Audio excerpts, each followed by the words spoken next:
Estamos de volta com o Povo Economia. O aumento da taxa de juros dos financiamentos concedidos com recursos do Fundo Constitucional do Nordeste, o FNE, tem preocupado muita gente. O Conselho Monetário Nacional elevou as taxas de uma faixa de 11,8% para 20,24% ao ano. Os juros subiram para um intervalo de 10% a 17,20% ao ano, caso o mutuário pague as prestações em dia. A alteração vale para as operações contratadas a partir de 1º de janeiro. E a resolução afeta o setor agrícola, o comércio, os serviços, enfim, lideranças das regiões pressionam o governo federal, como também a Associação dos Funcionários do Banco Nordeste. E nós vamos falar aqui com a Rita Josino, que é presidente da Associação dos Funcionários do Banco Nordeste, para saber o que está sendo feito para tentar reverter essa situação. Seja bem-vinda, Rita. Obrigada pelo convite. Um importante tema que a gente precisa debater, precisa levar ao conhecimento da sociedade. Rita, a situação foi um aumento muito oneroso, digamos assim, com relação aos recursos emprestados do FNE. Houve uma reunião do Conselho Monetário Nacional, havia uma grande esperança de reverter essa situação, mas o assunto não avançou. O que vocês pretendem fazer agora?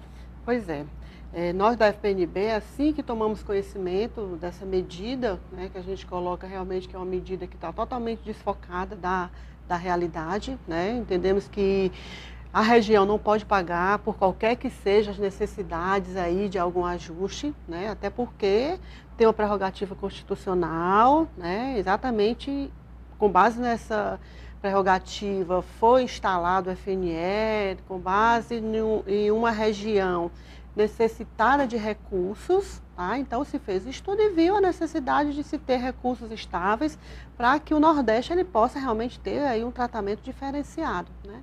Então, diante dessa medida que a gente entende isso como uma grande temeridade para a região, para o próprio Banco do Nordeste, para a vida mesmo dos trabalhadores, a gente entende que isso estaria na contramão. Então, já fizemos assim, uma série de ações. Primeiramente, a gente está contando aí com o apoio da imprensa, que está vendo isso, está se posicionando em relação a isso. Também já fizemos articulação com parlamentares, com a própria sociedade. A FPNB fez agora em janeiro um seminário onde a gente contou com a presença de representantes de instituições, clientes do banco e também com parlamentares que estiveram lá debatendo o tema e trazendo a necessidade de que todos possamos nos imbuir do que está por trás disso e da ação de lutar contra. Então, essa foi uma ação que a gente entende assim, como mais pontual. E nesse diálogo, nós temos aí alguns desdobramentos. Por exemplo, a própria assessoria do deputado Chico Lopes nos informou que existe aí um projeto elaborado pelo próprio gabinete, um projeto de decreto legislativo, onde questiona a medida, e a gente tem conhecimento de que isso já está em trâmite dentro na casa, já foi distribuída para a Comissão de Justiça, para a CFT, exatamente mostrando que isso vai na contramão de uma prerrogativa constitucional que deve ser analisada e que deve ser revertida, a nossa expectativa. Com isso também dialogamos com a bancada nordestina, onde congrega aí os parlamentares que acompanham tanto a luta da FPNB como também as lutas que dizem respeito à própria região e ao próprio banco. E também estão acompanhando, acredito que devem também se posicionar. A expectativa é que realmente na reunião do dia 25 do Conselho isso tivesse tido aí já alguma repercussão diante dessa mobilização que foi feita, Como isso não aconteceu, a gente entende que essa mobilização ela deve continuar. E nós da FPNB estamos planejando também fazer ações mais contundentes, Que tipo de ações? De repercussão. Por exemplo, nós vamos ter a nossa agenda institucional, que é a agenda que a gente tem todo mês em Brasília, Coincidentemente, agora, junto aí com essa luta contra o PL 555, a gente pode até abordar também. O que é o PL 555? Pronto. É um projeto de lei, né, que está aí em trâmite, está na pauta do dia, né, hoje, inclusive, há a possibilidade de ser votado, que ele traz uma grande ameaça para as instituições públicas, né, e instituições de desenvolvimento, como o Banco do Nordeste, está também sendo aí, pode ser alvo, né, desse projeto. Ele traz uma proposta de fazer uma nova modelagem, né, nessas instituições públicas, com um objeto aí de se tornar essas empresas, né, mais competitivas e ao mesmo tempo mais transparentes, tá? Então ele propõe um modelo de governança corporativa, né, que ele tira, né, assim, da sociedade esse controle, tá? Então, tem aí uma lógica de privatização, que a gente entende que isso não é saudável, né? Já tivemos experiências aí, sabemos do impacto disso. Seriam as concessões, você está falando? As concessões, a própria forma de governar. Por exemplo, Neila, tem uma questão muito forte que para nós, né, que somos uma entidade de trabalhadores, que estamos acompanhando e temos feito todo um trabalho de grande importância.